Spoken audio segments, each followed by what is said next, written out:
So sue me, really? I was working 40 hours a week programming at my main job, but I did occasional small projects in the evenings and on weekends for other clients. At one point, I was referred to a large company that runs major stadiums and event venues around the country. One of their stadiums is relatively close to where I live. I'll just call them Mark 1 for this story. The saga begins. This manager at Mark 1 said they wanted a simple administration database and user interface for employee timekeeping. Apparently, the old system they had was not working for them. I got the details of what they wanted and drafted a set of specifications. Told them that I could write the system to the specs for $2,000 flat rate. They agreed. I immediately went to work and churned out a database and UI for the system with full documentation in about 2 weeks. So I scheduled an in-person meeting to show them. Now, when I showed up at the meeting, someone representing the security department was there, and he asked about getting some additional features. Sure, I told him, I can do that. So I went back. I wrote up a change request and incorporated the additional features into the platform. I scheduled another meeting with Mark 1 for a couple of days later. When I got to that meeting, I noticed the audience had grown. There were now 2 extra people from the finance department. "Can you add feature X, feature Y, and feature Z?" they asked. Sure, no problem. So I left, wrote up a change request, and added the features. A few days later, I met with them again. Imagine my surprise when the audience size had grown and the new attendees asked for more features.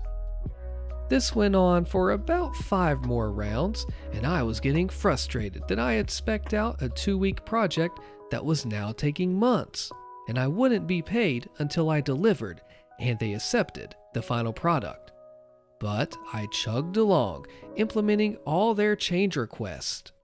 But one day, the Mark 1 manager called me. Apparently, she had been speaking with other departments that weren't represented in her status meetings of ever-increasing mass. She gave me a list of dozens of new features that they wanted, some of which would require a complete redesign of the core database and an overhaul of the UI. I had had enough. I told her, hey, this is a complete overhaul of the original spec. I'll have to redesign and rebuild this from the ground up. Well, that's not my problem, she responded. Well, actually it is. I'm not going to design and build an entirely new system until you pay me for the current one, built to the specs that we agreed on. After a short pause, she dropped the bomb on me. Well, we're not going to renegotiate. You can consider this project canceled. That's not how this works. You still have to pay me for the work that I've done. No, I don't. You haven't delivered anything. Sue me. And she hung up. Cue the malicious compliance. Meet me at the courthouse. I took Mark 1 manager's advice and went to the courthouse the next day to file in small claims court to recover $2,000 from Mark 1. On my court date a couple of months later, I went down to the courthouse and was greeted by an arbitrator. In my state, they have court-appointed arbitrators meet the litigants when they arrive to see if the parties can sort out the case with an agreement to maximize the judge's time. The arbitrator asked me, "Is there anything that you would agree to resolve this immediately?" I thought about it and I said, "Hey, if they'll pay me 90%, $1,800 right now, I'll drop the suit." He then went into a side room where the Mark 1 manager and the corporate lawyer were hanging out. I heard her screaming that they would either pay it all or pay zero. The arbitrator came to me with the news, and I told him, "Hey, I heard and I'm happy to take it all." He laughed and said, "No, they want to go to trial." Fast forward a couple of hours. Fast forward is a funny phrase considering how slow the court moved, but hey, and we're standing in front of the judge. I'm at my table alone, and the Mark 1 manager and lawyer are standing at the opposite table. The judge asked Mark 1 manager to tell her side first. She went into a very long speech about the project in corporate America and apple pie and thermonuclear weapons, and honestly, I have no idea, because I stopped listening about 28 minutes ago. She talked non-stop for at least 30 minutes. Then the judge asked me for my story. Now, I wasn't maliciously ignoring Mark I manager's long-winded tale of political intrigue and patriotism. I was actually formulating a strategy. Well, I thought to myself, the judge probably had people who liked to speechify in front of him all day, every day. I also thought he might appreciate a short and sweet story that got straight to the point and didn't waste his time. So I said, hey, Your Honor, they agreed to pay me $2,000 to design and build a software system for them. I completed the work based on the agreed specs, and then they decided to cancel the project after I was done. That was it. Then the judge asked me, how do I know you did the work? I had printed out the specs, change requests, documentation, and source code the night before. I lifted a ream of paper, 500 pages, from my table, and I offered it to the bailiff. Here's the code I wrote for them, Your Honor. The bailiff came to take it from me, and the judge waved him off. No need, I can see it from here. The judge then asked the Mark I manager, is this true? She looked like she was in a daze. Yes. Then I fined the plaintiff in the amount of $2,000. Screw you, pay me. About a month later, Mark I still hadn't paid, so I called the county sheriff and explained. Sent him the court judgment documents, and he said, yeah, no problem, they'll pay. The sheriff actually called me later that day.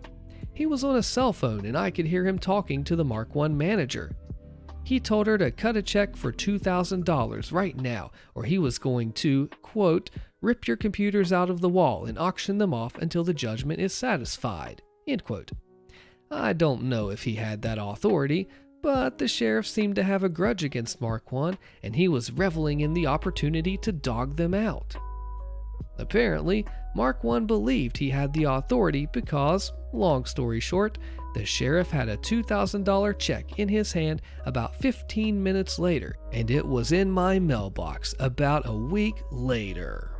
Classic malicious compliance here. They think they're just going to win and take advantage of you, thinking you won't fight back, but then you do and stick to your guns and win it in the end. What would have you done? Don't want to follow the rules of the Log Haul Road? Sure, go right on through. Posted by Scarlet Witch 713.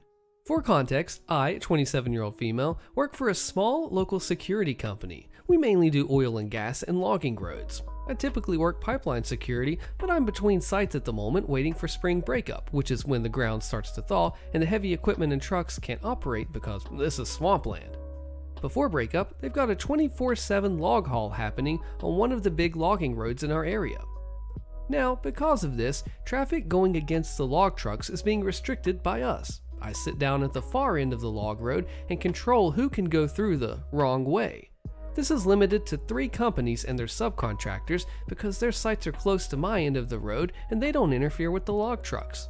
Any company that's in violation of this rule receives a $10,000 fine, and their road use privileges are affected. In this case, they can still only travel one way on the road once breakup hits, and the log haul has to stop until the logging company says otherwise. One company in particular has been one massive pain this whole time. Let's call them Stupid Incorporated for privacy reasons. Now, Stupid Incorporated's site sits about halfway down the log road. They have to go down to the far end of the road and drive the same direction as the log trucks. Well, they don't bother telling their subcontractors this, so all day, every day, I'm busy turning these guys away. One morning last week, this big pickup pulls up, and I ask the usual of, hey, where are you headed?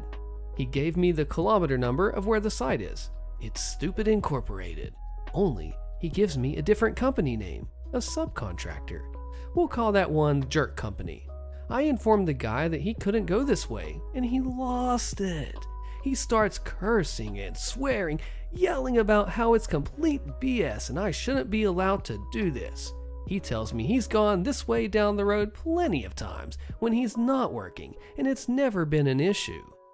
The thing is that private users, so just regular people, are technically allowed. Legally speaking, we can't stop them, as roads are public to a degree. There's a whole thing that I'm not going to get into. Private users are allowed to use the road, though we strongly caution against it. He said, "All right, then I'm a private user and you can't stop me." I replied, "Well, you just told me that you're here for work, but all right, if you say so, you've been warned," and he floors it on down the road. What followed was a 4-day manhunt. I immediately notified the road patrol supervisor, as well as road patrol and my boss. I was asked questions for 4 days while they tried to identify this guy. Because he said he was going to work for Stupid Incorporated, they got hit with the fine. Of course, this didn't go over well with them either. The next thing I know, the site superintendent is asking me tons of questions about the guy. When I said he worked for Jerk Company, well, that didn't go over well.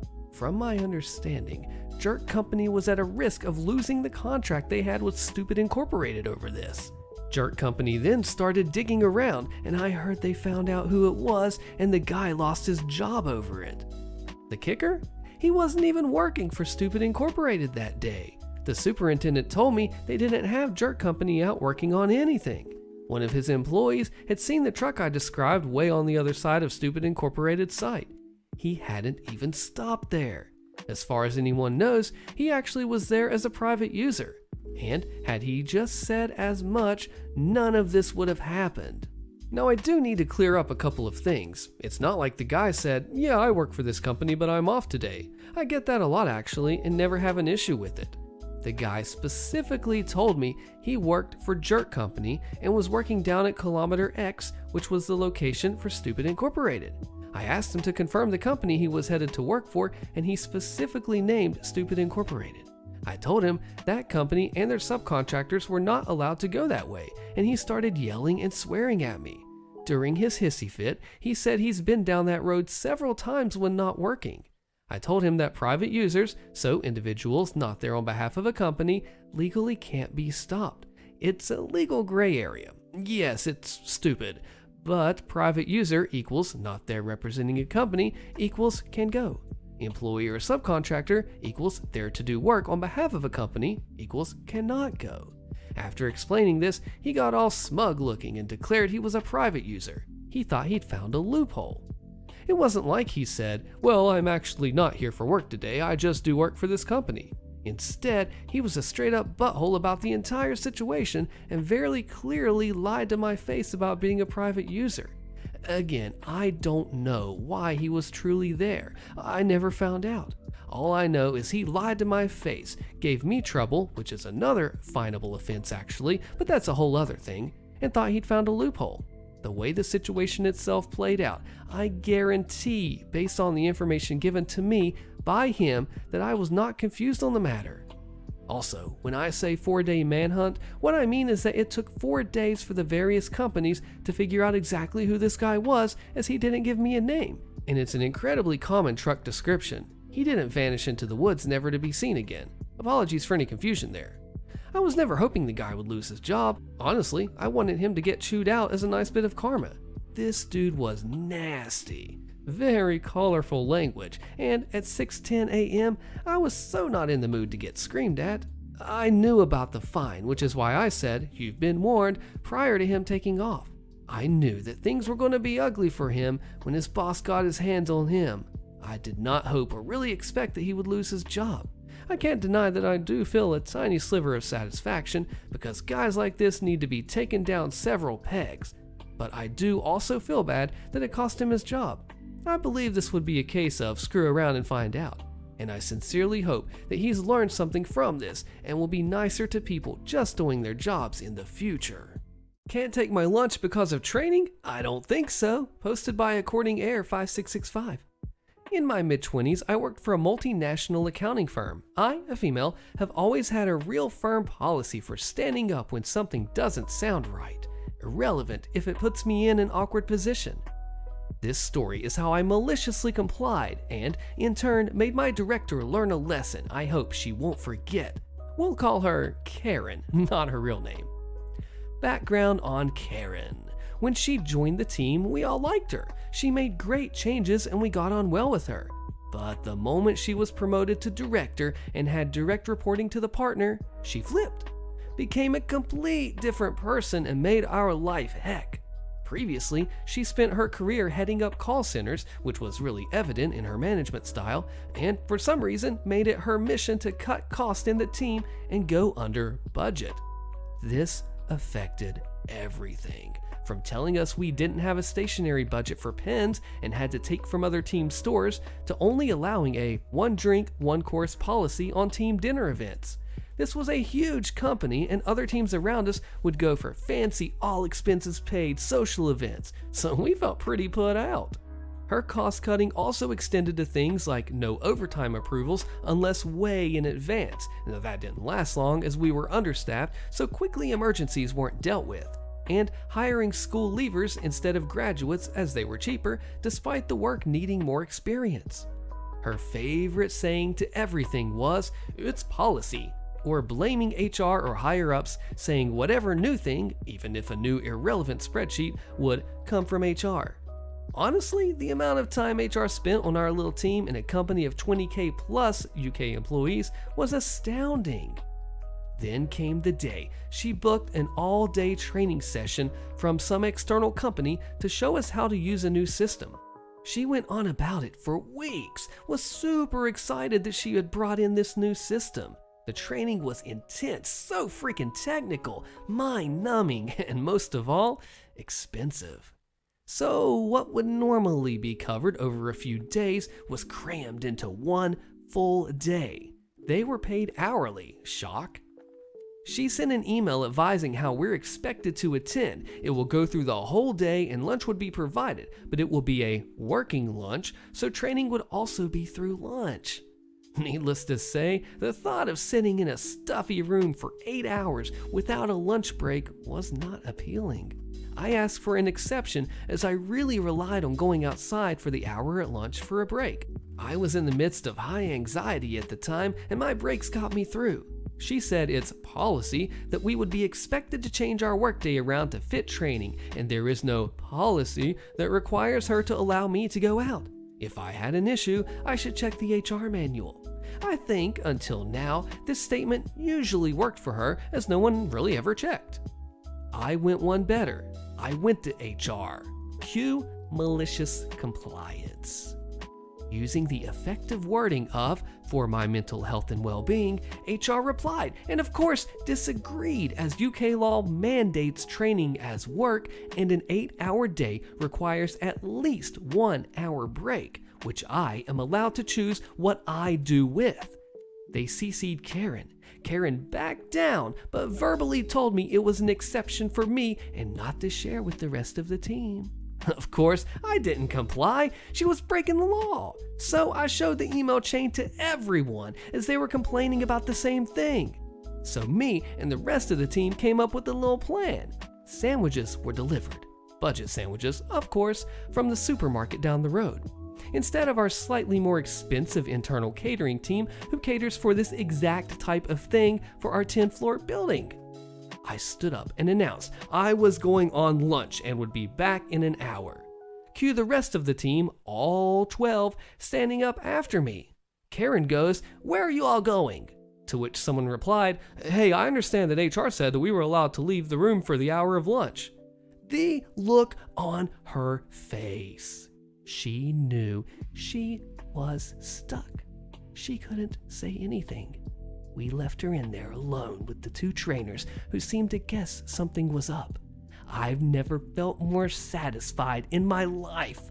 We all had a good laugh about it outside, and I think I even did a happy dance. She also knew she couldn't complain to me about it, as that would highlight her breaking the rules.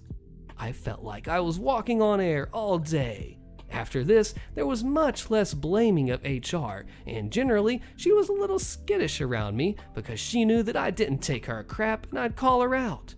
A second training session had to be booked since the training would never have worked in one day. There were lots of moans and groans about how expensive the extra training session cost, of course. I left a couple months afterwards, and so did pretty much the rest of my team, replaced by school leavers, of course. But I'm very glad that I complied. I believe Karen still works there, but for a much smaller team. Okay, boss, I will hit my KPIs, posted by Letawin. This story came from 5 years ago when I had worked for a small IT MSP company. We had 4 full-time techs, with the newest tech having about 5 years of experience, and me being the most seasoned tech with nearly 15 years of experience. Between the 4 of us, we managed about 1,000 PCs and about 20 servers spread out over about 30 clients. None of us were assigned to a specific client. We would all take turns grabbing whatever tickets came in. All of our work was lump sum or contract work, so we never had to worry about how long a problem took to fix or how much it would cost the client. We had an account manager who handled all the billing and things with the clients. It was a dream job for a tech. We got to show up and do our jobs and not have to deal with sales or billing or any other client drama. I not only had the most experience, but was also the most self-motivated. I would often come in early and get started on the tickets that came in after hours, and I would assist the other techs if they came across a complex problem. Everyone, including the owner, referred to me as the senior tech, even though that wasn't my title. After 2 years working there, I decided to talk to the owner about a raise. I brought all kinds of information to our meeting, showing that I had closed the most tickets and received the most positive feedback from a survey that we sent our clients. He agreed to give me a raise, but said he wanted to think about how much to give me and that he would get back to me. A few weeks later, he called a company meeting and announced that he had decided to change some things and that he would no longer be giving anyone raises. Instead, he would set up KPIs, key performance indicators, and the entire tech team would receive weekly bonuses based on hitting those numbers. I didn't like this at all, as it meant my pay was dependent on the performance of everyone on the team, and not just me. I found out later one of the other techs had also asked for a raise, so this was the owner's solution to pay us less. The KPIs were simple enough. If a ticket came in, we had to acknowledge it within 15 minutes to achieve a score of 100. If we missed the 15-minute window, the score for that ticket was 0. There were a total of 10 things that we had to hit, including how long the ticket was open before we marked it as complete. If the total score for the week was above 90, we each received a $100 bonus. I saw major problems with this bonus system, and I shared my concerns with the owner. He got very annoyed with me and said, just hit the KPIs. Cue the malicious compliance. We all figured out pretty quickly how to game the KPI system. We could acknowledge a ticket in the system, but it didn't check if we had actually called the client. We would just email and mark the ticket as reached out to the client. A big issue is that sometimes a client would put in a low priority ticket and ask that we schedule it for some time the following week. But that would make us miss our KPI. So we would start hounding the client to schedule it sooner, and if they weren't available, we would simply close the ticket. We quickly learned to hit our KPIs and start getting a bonus every week. However, it caused our customer service to drop, which is exactly what I had warned the owner of. During the previous 2 years, we had never had a complaint about our service, but now there were multiple complaints every week. This whole process added a ton of stress to us as we all started to fight when someone missed a KPI, and we all started to work late on Fridays to try and get in those last few numbers. After 2 months, the owner finally realized he had made a mistake. He removed the bonus system without giving us a raise and asked us to go back to how things were. At this point, I was so stressed that I had already started looking for another job, and we had lost 2 clients. I was the first to put in my 2 weeks notice, but before I left, the other 3 techs had all put in notice as well.